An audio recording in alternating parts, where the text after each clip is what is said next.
Hello, ladies and gentlemen, and welcome to the Discriminating Gamer. Say, what kind of factory makes just okay products? A Satisfactory. Ladies and gentlemen, today we're going to go ahead and take a look at 18 India from GMT Games.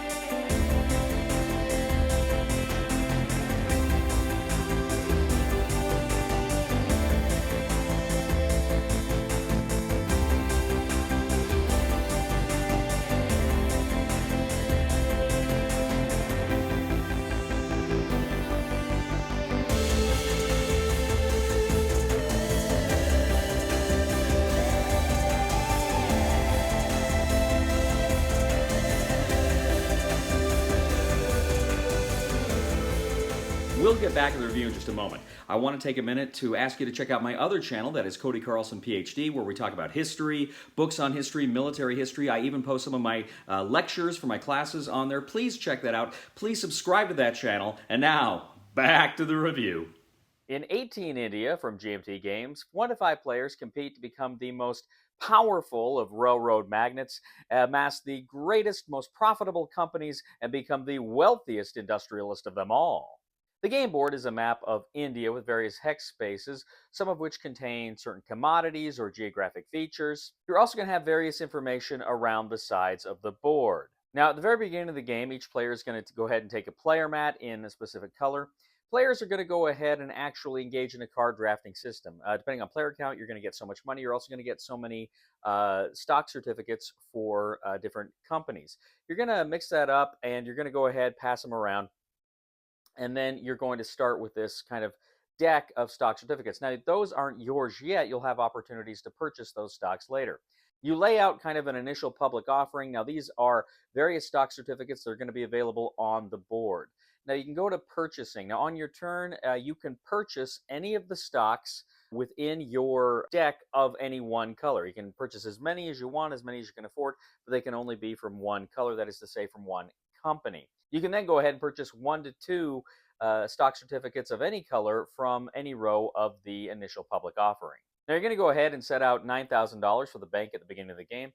You're also going to select 9 different companies. Then you'll also have kind of a permanent company that will be a part of the game. And the rest of the company components for the companies not used will just be put back in the box. In addition to the colored companies, there will also be certain private companies which you won't necessarily be able to own, but that you can actually use to enact special abilities and make some money with. Now, any of the companies that you own, you actually put those stock certificates on your own personal player board. But as soon as you own 30% or more of a certain company, you actually kind of become the managing director of that company, and you put that company next to you, and you can make decisions about that company. But some companies also have guaranteed certificates, which mean they will always turn some kind of a profit. I think about 5%. Now, at the beginning of every phase, you will have this. You'll have a situation where you can sell stocks to raise capital, or you can purchase more stocks. Again, you can purchase, like I say, any number of one color from your initial hand, or 1 to 2 from any color on the initial public offering, the rows of the initial public offering. So you can go ahead then, and then you claim those companies, those stocks. Then what you're going to do is have 2 operating turns. Now, your first operating turn, what you're doing is you're looking at the board, you're looking at kind of your little cylinder where it begins, and you're looking at all the train tracks around it. But the first thing you can do is actually lay down 4 tracks. Now, this doesn't cost you anything. You can lay down 4 of the yellow tracks anywhere you want. These are very basic. They're usually just in a straight line. But you're trying to connect cities, and if you are able to connect cities, then you can actually run on that line. You can attempt to make money by moving from cities. Now, you essentially add the point values of the city you're moving from, the city you're pointing to, and if you pass any towns along the way, you can go ahead and add those in there as well. And that amount is how much you are going to make for that run. And you can make a decision if you want to kind of withhold it, meaning you put it into the company. You place that money on the company board, and that is there for the company to use and to spend. Because sometimes when they're laying track, they may have to go through mountains or across water, build bridges, those sorts of things, which does cost the company money. So the company needs money.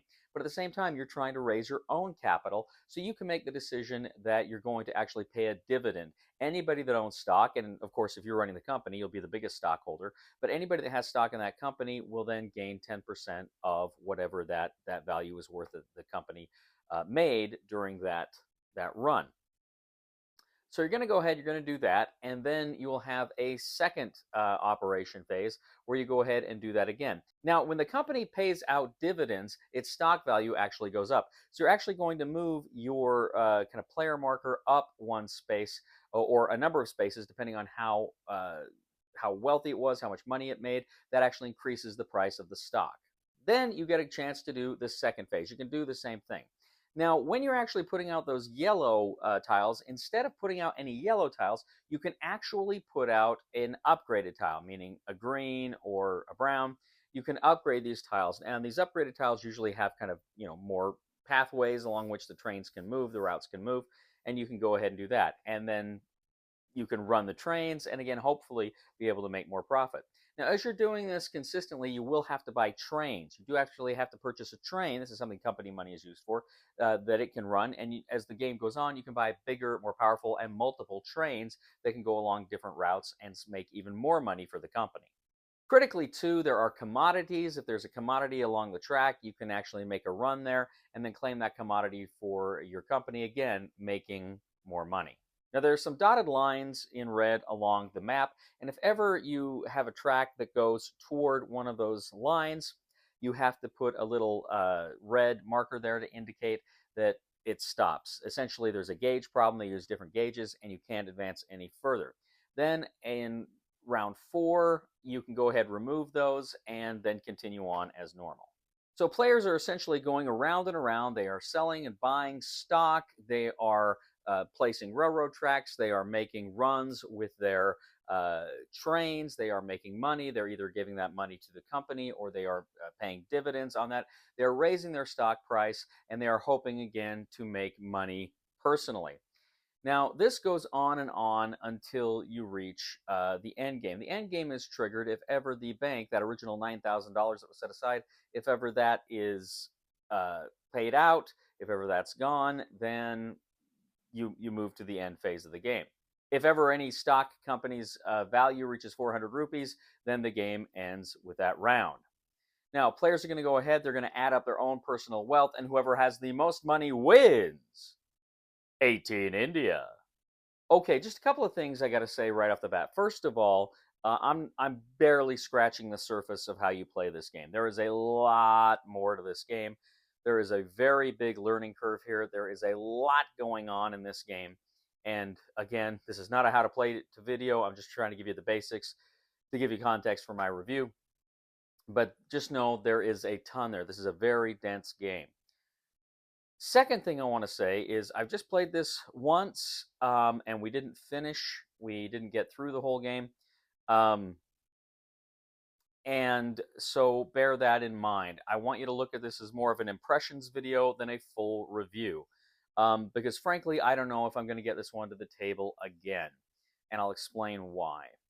First of all, there is a lot of stuff I like in this game. I like the way the stock market works generally, although I must confess I did struggle a bit with the math at the beginning. Just some concepts were a little foreign to me. A few turns into it, I finally got the hang of that, and I was okay. So again, there's a learning curve, but it's interesting. It's fun. And generally, stock manipulation in games, I think, is something that's pretty cool. I think this game does it very well. I like how you have to lay down basic tracks, and then you got that choice of, do I lay down more yellow tracks, or can I just upgrade one to a more powerful track? I like that choice that it gives you. I like the choice of building, where you want your tracks to go, how you want to make those connections. There's bonuses for connecting some cities to other cities. Do you want to chase those? There's really a lot going on here in terms of chase, how you want to build a railroad. And I should point out that each of the competitors can use each other's railroads, can build off of each other's railroads. So that is very interesting too. Do you want to do things that's going to benefit not just me but somebody else, or do I just want to focus on helping myself? Because these are all questions that kind of play into what's going on here, and I really, really like the choices that come with that. I like the choice too of, you may need money personally. You want to buy more stocks to make more money, but at the same time, the company itself perhaps is going to need money to, build the railroads through geographic areas that it will cost you. So that's another really good choice. And again, if I pay out dividends, I am raising the stock of my company. Is somebody else going to be able to? Are they going to profit off of that? How much will they profit off of that? So that's again a mitigating factor that you have to consider there. I like that quite a bit. I like the idea that you're always kind of keeping an eye on what stocks people are buying, because they could threaten to take over, one of the companies. They could be the guy that's running the company next turn. And I like too the fact that you don't even necessarily have to own companies to make money. You can buy random stock in other people's companies, and then just try to make money that way. And that's a viable strategy. I think that's very interesting. So there's a lot of really good choices in this game, and that's of course the hallmark of a great game. Good, tough choices. This game has it in abundance. The game is very long. We were at it for probably around 4 hours, maybe a little more than 4 hours. And we were maybe halfway through when we played it. So and a lot of that is the fact that it was a learning game. But nevertheless, it's going to be a longer game, just regardless. And I don't mind long games in and of themselves. Some of my favorite games are very long games, but just know that going into it, it is a long game. Ultimately, if you are a fan of 18xx games, of which this is one, I think you'll get a kick out of it. It appeared that they're actually trying to kind of simplify, in some ways, an 18xx system, but the game kind of takes for granted that you know a lot of 18xx stuff going into it. Now, myself, Ray, we neither of us had played. Well, I played an 18xx game like years ago. I barely remembered it. I don't think Ray had ever played it, and so we had some other friends that were joining us that had some experience in that. At least one of our friends that was joining us had some experience and was kind of able to help us and coach us through it, which was really, really cool. But I must confess, despite the fact that I like the idea of stock manipulation game, I like building tracks. I like games with railroad themes generally. My father absolutely loved railroads, and he collected books on railroads. He read about railroads. When I was a kid, I remember we'd always have to go see trains old trains that were coming through the town. I remember as a small boy, we drove up to a Promontory Point and saw where they drove the Golden Spike, and that was really, really cool. But the game is not for me. I recognize this is a good game. It's an achievement. It's a solid game. But it's just, to me, a little bit much. There's just a little too much going on here. I personally would prefer a little more streamlining, a little more straightforward game. And this just seems like there's just a lot of rules here, just a super ton of rules, which kind of, again, I a lot of this I ate up, but it just seemed like with the learning curve, what it was, I just don't think I personally would be interested to stick with it to really kind of get the games humming that I'm playing in. And that's not a fault of the game. Like I say, I think the game is a good game. I think it's a well-designed game. I think it's a solid game. Uh, but it's just not for me. I'll probably either end up giving this game to a friend or donating it.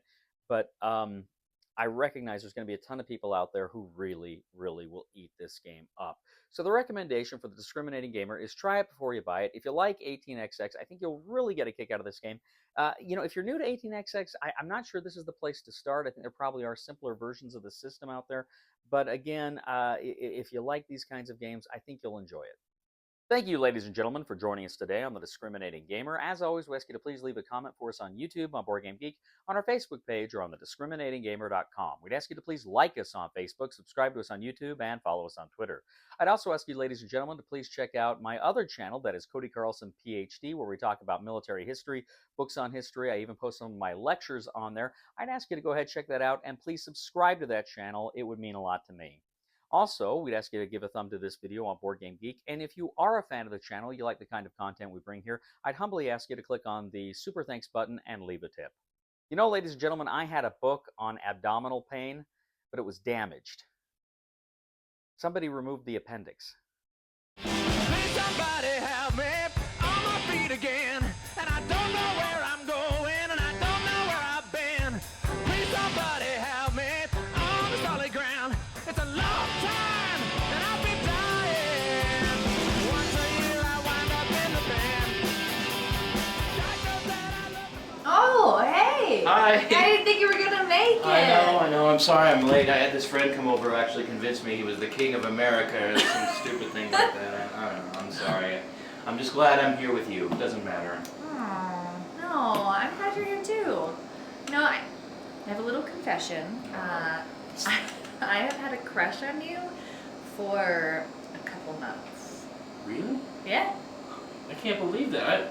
I've had a crush on you forever. I can't believe this. A beautiful woman has a crush on Oh my me. god! You I don't know know, what to say. no, I really do, and it just seemed like we had so much in common. And I know. What's your favorite board game? oh, you know, I don't really like board games, so